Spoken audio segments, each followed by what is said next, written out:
Assalamualaikum warahmatullahi wabarakatuh. Kami dari kelompok 5 mata kuliah manajemen biaya yang beranggotakan 5 orang.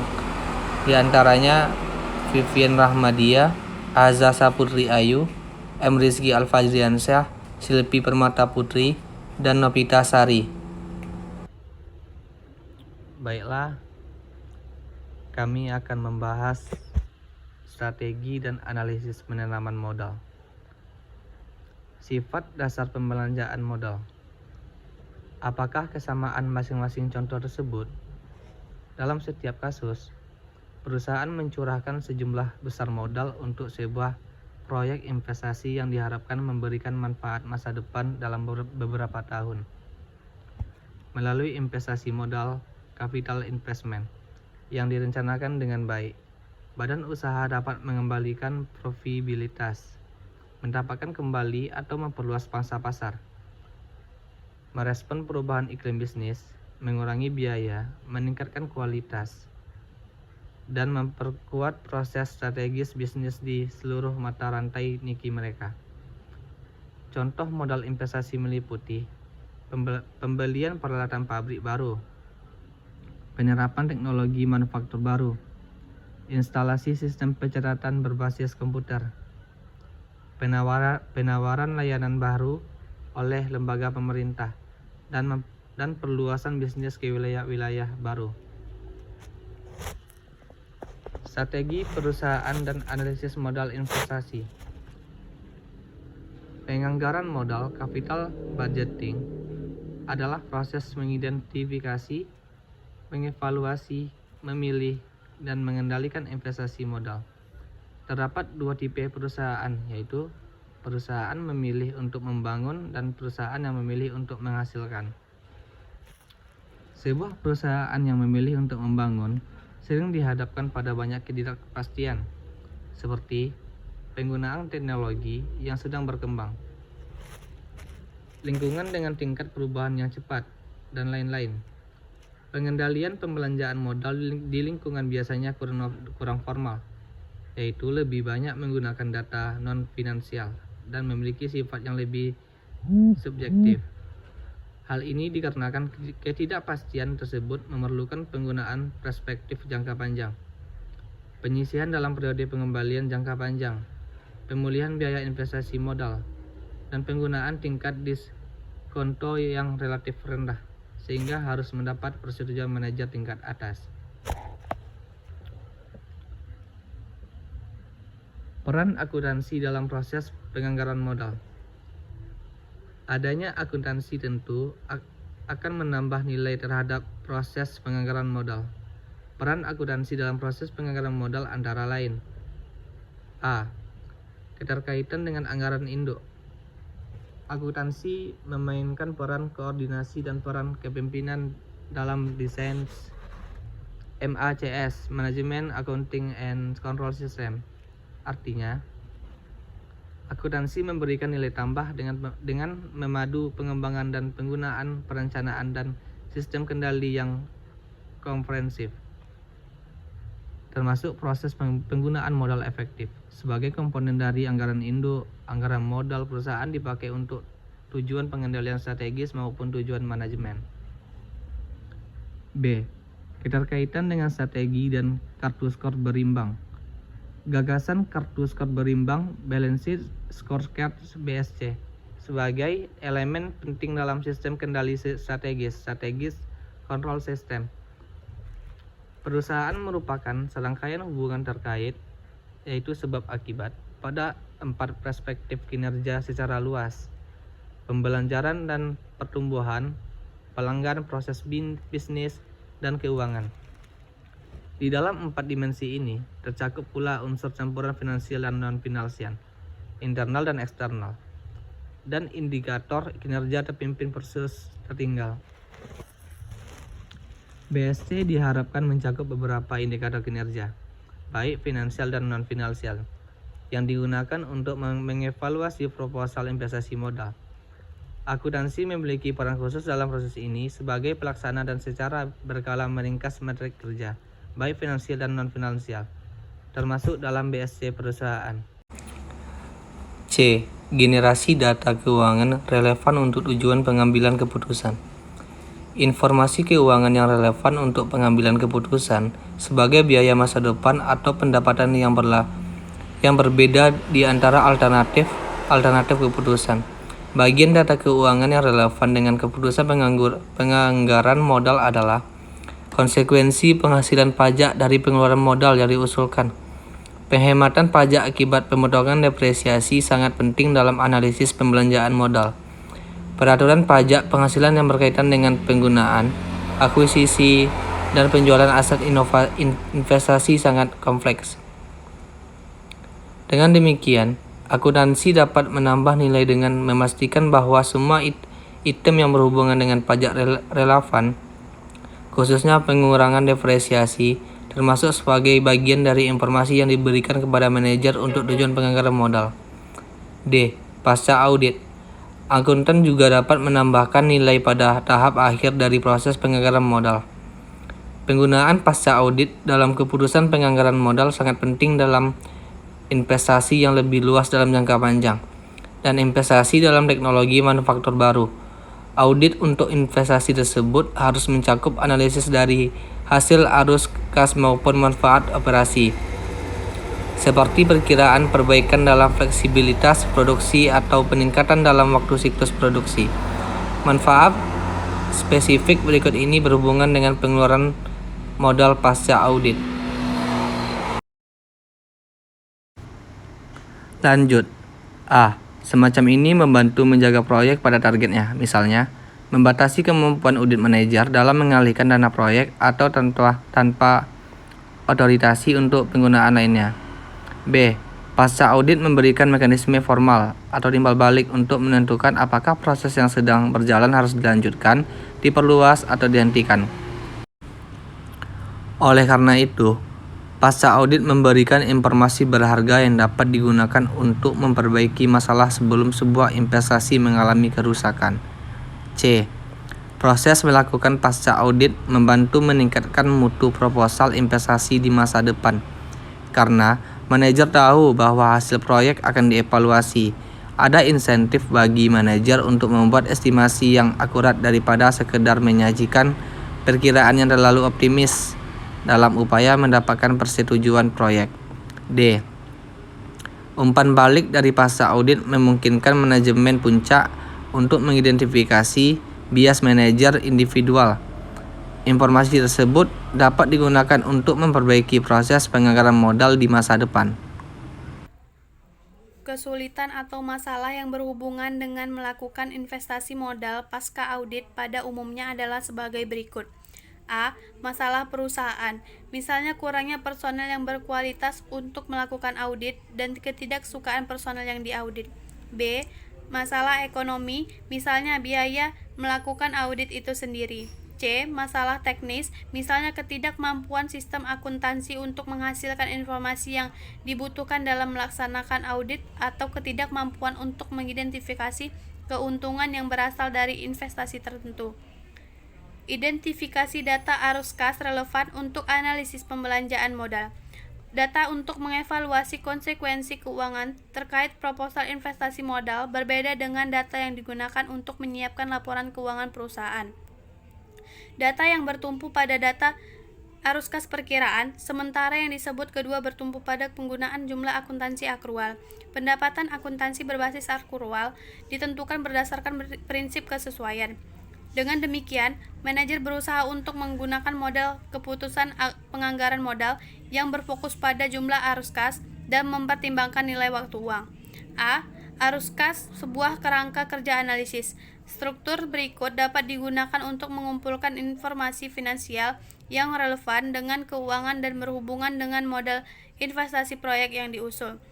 Inisiasi proyek arus kas pada titik ini meliputi A. Arus kas keluar, mencakup biaya instalasi untuk memperoleh investasi dan untuk memulai operasi, misalnya biaya pelatihan karyawan dan biaya pengujian mesin. Yang B. Komitmen kas untuk peningkatan modal kerja neto, yaitu aset lancar dan kewajiban lancar. Yang ketiga, arus kas masuk atau keluar setelah dikurangi pajak terkait penjualan aset yang diganti. Operasi proyek arus kas operasi selama tahap operasi dari investasi modal meliputi berikut ini. Yang pertama, arus kas keluar atau biaya operasi dan dalam beberapa kasus investasi modal tambahan setelah pengeluaran awal. Yang kedua, komitmen untuk tambahan modal kerja neto yang diperlukan dalam mendukung operasi, arus masuk kas atau pengurangan biaya operasional tunai yang dihasilkan oleh investasi dan uang tunai dilepaskan dari pengurangan modal kerja neto. Proyek pembangunan arus kas pada proyek mencakup yang pertama, arus kas masuk atau keluar setelah dikurangi pajak terkait pelepasan investasi tersebut. Yang kedua, arus kas masuk dari pengurangan atau pelepasan modal kerja neto. Arus kas terdiskonto model keputusan. A. Penganggaran modal. Model keputusan penganggaran modal terbagi menjadi dua bagian, yaitu model arus kas terdiskonto dan model non-disif. Pada model arus kas terdiskonto mempresentasikan keputusan penganggaran modal yang memadukan nilai sekarang dari arus kas masa depan atau disebut dengan discount cash flow.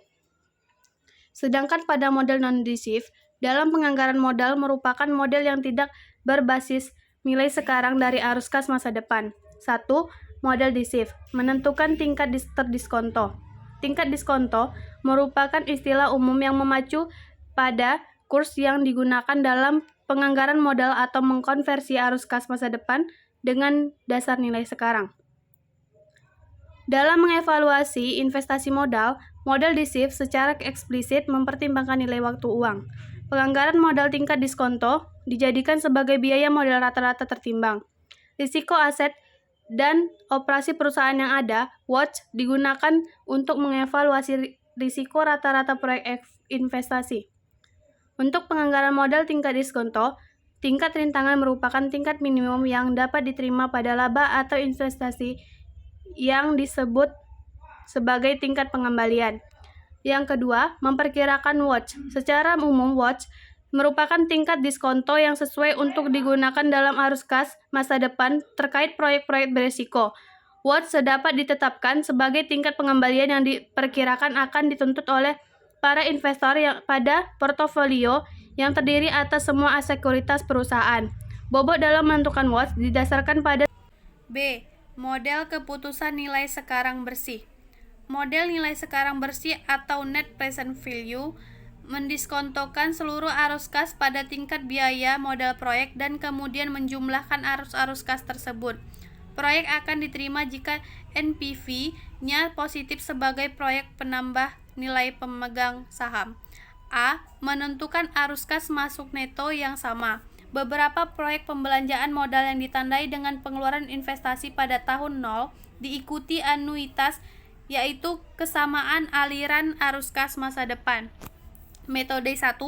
Tabel anuitas untuk mengonversikan aliran arus kas masa depan kembali ke nilai sekarang. Perhitungan ini berdasarkan tabel NPV yang terdiri dari masa periode yang diharapkan dan jumlah presentasi yang ditentukan. Metode 2. Formula Excel dengan menggunakan fungsi built-in dalam Excel untuk memperkirakan proyek NPV. B. Metode NPV dengan arus kas masuk yang tidak sama. C. Keputusan tingkat pengembalian internal. Tingkat pengembalian internal atau internal rate of return menunjukkan perkiraan tingkat ekonomi sesungguhnya dari laba atas investasi. Secara matematik, IRR didefinisikan dalam pengembalian keputusan, yaitu jika melebihi tingkat diskonto perusahaan maka investasi diterima. Metode IRR yang dimodifikasi atau MIRR. Metode NPV dan IRR akan menghasilkan keputusan penerimaan atau penolakan yang sama dengan proyek-proyek yang independen. Tetapi jika proyek-proyek tersebut saling eksklusif, maka dapat terjadi konflik peringkat. Jika terjadi konflik peringkat, maka sebaiknya menggunakan metode NPV. Metode NPV dan IRR lebih unggul dibandingkan dengan metode pembayaran kembali, tetapi NPV lebih unggul dari IRR. Karena NPV berasumsi arus akus dan akan diinvestasikan pada tingkat IRR proyek.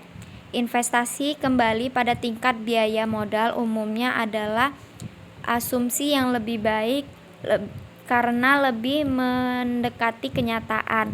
Metode IRR yang dimodifikasi memperbaiki masalah yang terdapat dalam IRR biasa. IRR melibatkan perhitungan nilai aktif atau TV dari arus kas masuk dan memajemukkan pada tingkat biaya modal produksi dan kemudian menentukan tingkat diskonta dan memaksa nilai sekarang TV menjadi sama dengan nilai sekarang arus kas keluar.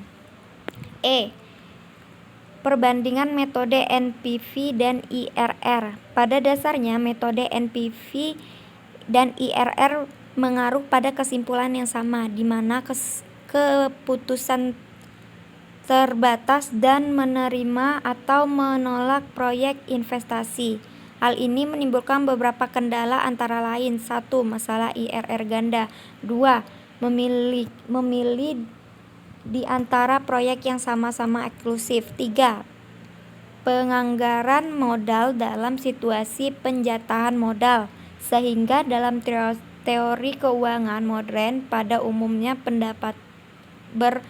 berpendapat jika lebih mudah menggunakan NPV kecuali dalam hal penjatahan modal berdasarkan keuntungan relatif. Ketidakpastian dan proses penganggaran modal.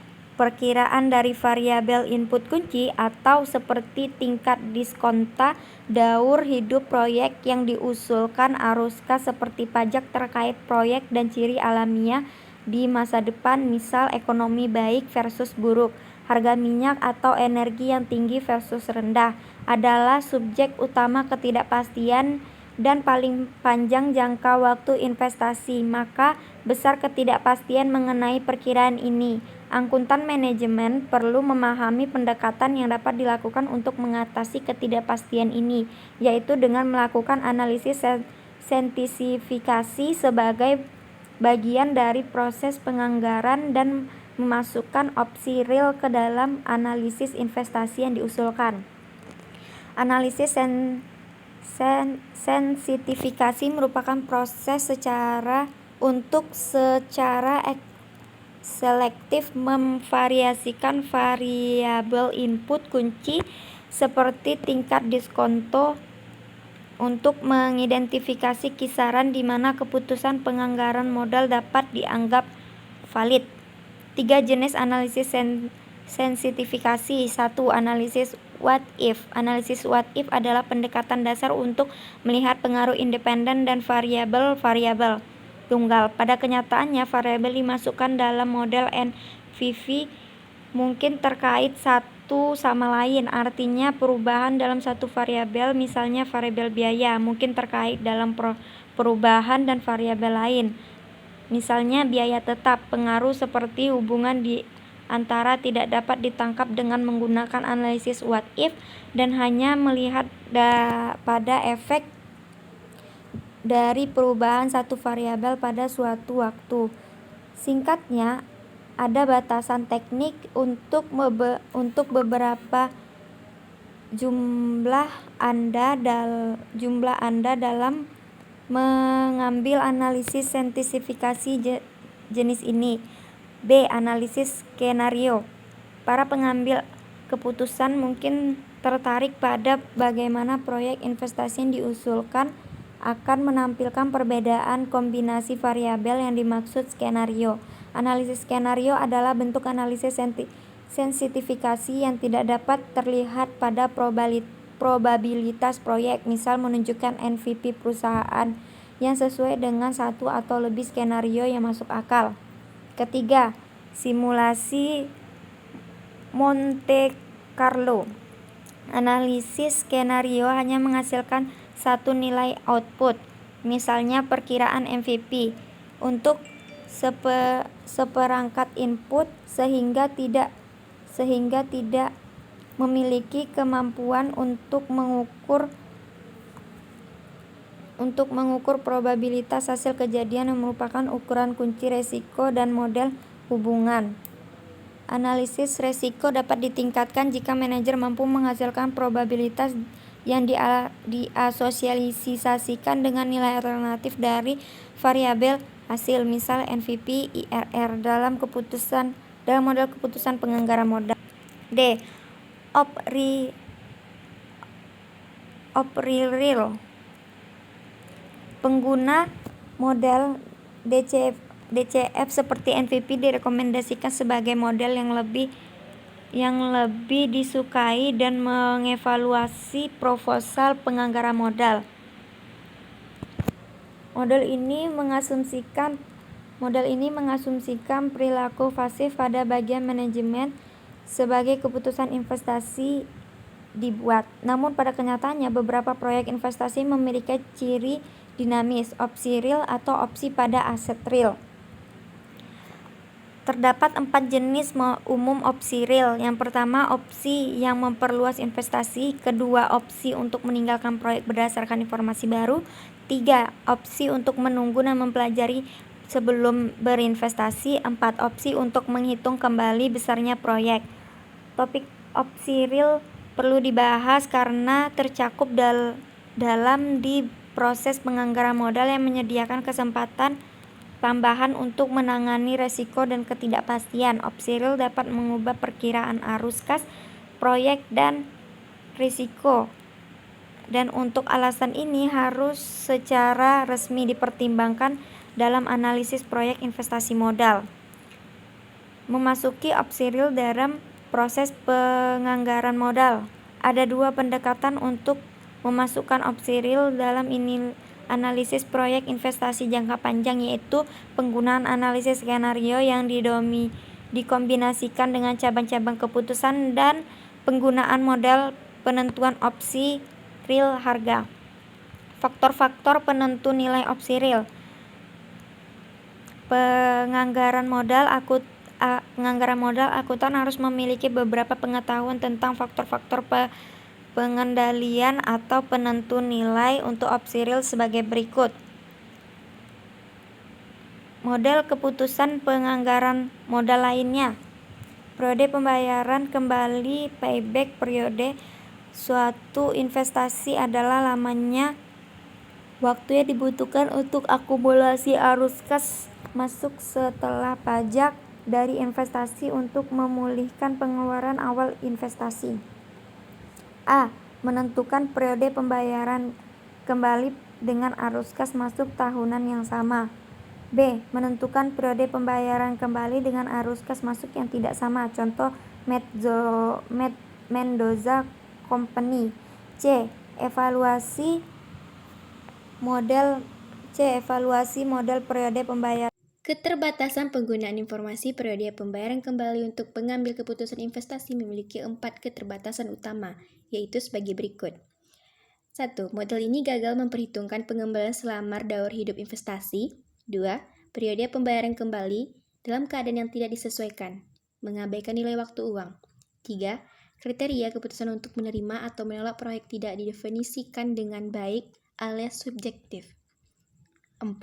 Penggunaan modal dapat mendorong investasi yang berlebihan dalam proyek-proyek jangka pendek, pada biaya investasi yang penting bagi keberhasilan jangka panjang. D. Akuntansi buku tingkat pengembalian. Akuntansi buku tingkat pengembalian dalam sebuah proyek sama dengan beberapa ukuran laba akuntansi untuk beberapa ukuran investasi dalam proyek. Salah satu spesifikasi ARR adalah ARR, rata-rata pendapatan operasional bersih tahunan atau rata-rata investasi. Bahwa ada perbedaan dalam praktik bagaimana pembilangan penyebut ARR didefinisikan, artinya ada lebih dari satu cara untuk menghitung. Salah satu cara untuk mendefinisikan ARR ini adalah mengambil rata-rata sederhana dari nilai buku investasi di awal dan di akhir daur hidup proyek dan menambah jumlah tersebut dengan investasi tambahan rata-rata modal kerja neto dari arus kas setelah pajak diterima pada tahun ke-0 dari penjualan aset yang ada. Model akuntansi buku tingkat pengembalian. Keuntungan sebagai besar model akuntansi buku tingkat pengembalian atau ARR menggunakan jenis data yang sama biasa diciptakan untuk tujuan pelaporan keuangan. Untuk alasan tersebut, rasio ini disebut tingkat pengembalian akuntansi. Dengan demikian, penggunaan ARR untuk tujuan penganggaran modal akan konsisten dengan cara kinerja keuangan berikutnya biasanya diukur. ARR memiliki keuntungan tambahan dibanding model periode pembayaran kembali di mana ARR mempertimbangkan kembalian keuangan, misalnya peningkatan laba usaha setelah pajak selama teori hidup proyek. Keterbatasan. Seperti halnya model periode pembayaran kembali, model keputusan ARR mengabaikan nilai waktu uang.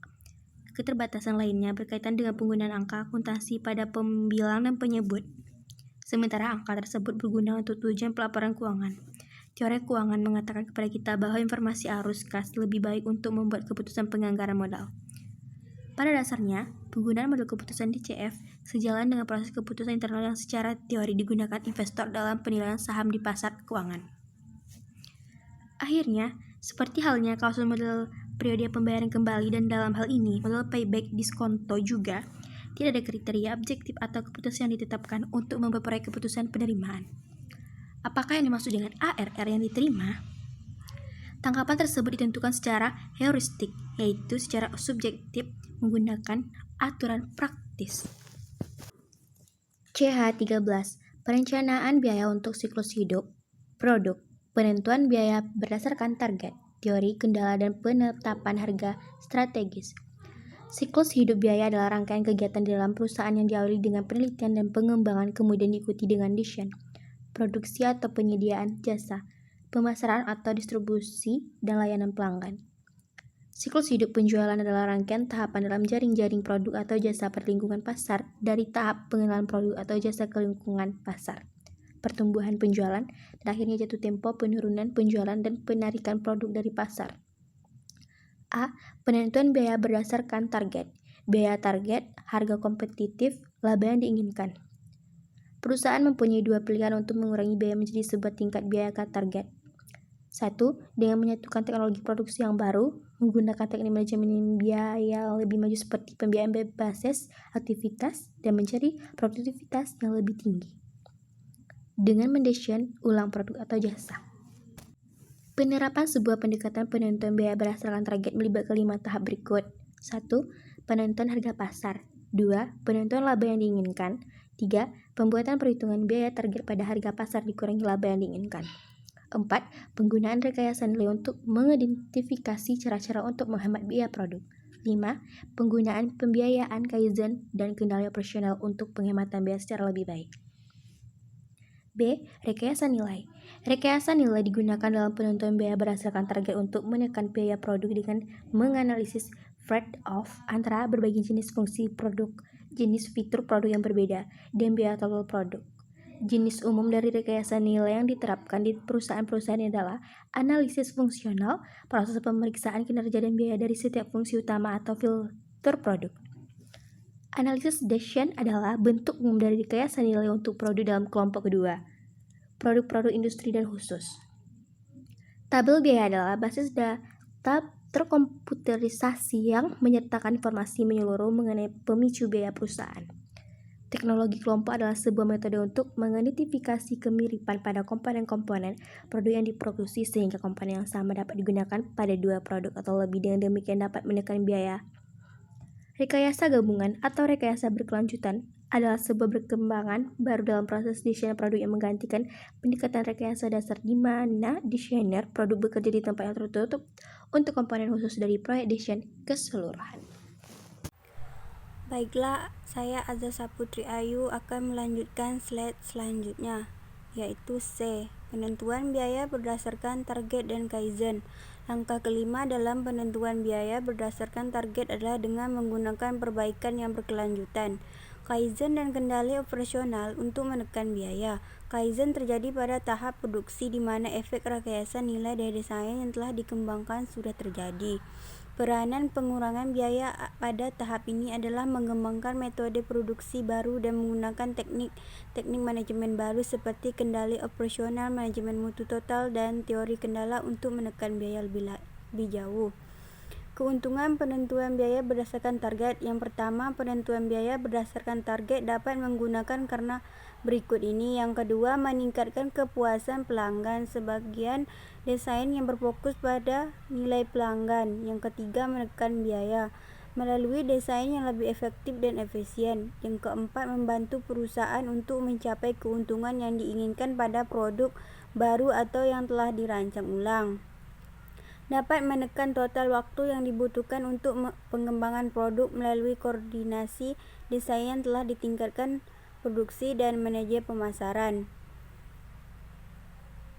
Yang keenam, dapat membantu menyediakan sebuah batasan persaingan pada waktu resesi ekonomi. Yang ketujuh, dapat meningkatkan kualitas produk secara keseluruhan sebagai desain telah ditingkatkan secara cermat dan isu-isu produksi dipertimbangkan secara tegas pada tahap desain. Yang D. Teori kendala. Salah satu metode kunci yang digunakan meningkatkan kecepatan yaitu teori kendala (TOC). Pengukurannya diartikan dengan cara yang berbeda oleh beberapa perusahaan yang berbeda pula, bergantung pada sifat dari operasi perusahaan yang bersangkutan. Sebagai contoh, waktu siklus produksi atau waktu tempuh produksi atau waktu keluaran biasanya diartikan waktu siklus sama dengan jumlah waktu antara penerimaan pesanan pelanggan dan pengiriman pesanan tersebut. Pengukuran lain yang berguna adalah efisiensi siklus produksi, manufacture excel efisiensi (MCE). MCE waktu pengelolaan per total siklus waktu. Kendala adalah kegiatan memperlambat waktu siklus produk. TOC telah mengalihkan perhatian untuk meningkat kecepatan pada kendala yang menyebabkan sebuah penurunan menguntungkan dalam keseluruhan siklus waktu dan persediaan. TOC bisa dibandingkan terjadi produksi tepat waktu just in time (JIT) yang pada keduanya ditunjukkan untuk mengurangi waktu siklus dan mengurangi tingkat persediaan. Pembiayaan berbasis aktivitas dan teori kendala. Tujuan utama TOC, fokus jangka pendek, analisis batas keluaran didasarkan pada biaya bahan baku dan terkait bahan baku. ABC, fokus jangka panjang, analisis pada keseluruhan biaya produk termasuk bahan baku, buruh, dan beban. Kendala dan kapasitas sumber daya. TOC disertakan secara tegas, sebuah fokus utama dari TOC. ABC tidak disertakan secara tegas kecuali sebagaimana ditunjukkan pada ABC yang terdorong waktu, time deriver ABC. Deriver biaya. TOC tidak ada pemahaman secara langsung dari deriver biaya. ABC membangun sebuah pemahaman atas deriver pada tingkat unit batch, produk, dan fasilitas. Penggunaan utama TOC, optimisasi arus produksi dan komposisi produk jangka pendek. ABC, penetapan harga strategis dan perencanaan laba. Yang E, penentuan biaya siklus hidup. Biasanya biaya produk atau jasa diukur dan dilaporkan untuk waktu yang relatif singkat seperti sebulan atau setahun. Penentuan biaya siklus hidup memberikan perspektif jangka panjang karena mempertimbangkan siklus hidup seluruh biaya produk atau jasa. Oleh karena itu, pembiayaan ini memberikan perspektif yang lebih lengkap dari biaya produk dan peluang laba produk atau jasa. Pentingnya desain. Faktor sukses yang penting pada tahap desain tersebut hal-hal di bawah ini. Yang pertama, penghematan waktu pemasaran. Yang kedua, penekan biaya jasa diharapkan. Yang ketiga, menekan pengaruh lingkungan produk. Yang keempat, meningkatkan kemudahan produksi. Yang kelima, proses perencanaan dan desain. Yang F, penetapan harga strategis menggunakan siklus hidup produk. Akuntan manajemen terlibat dalam 3 situasi harga. Keputusan pesanan khusus, penentuan biaya berdasarkan target, dan pengambilan keputusan harga tidak dilibatkan pesanan khusus atau harga ditentukan pasar. Yang G, penetapan harga strategis untuk tahap-tahap pada siklus hidup penjualan.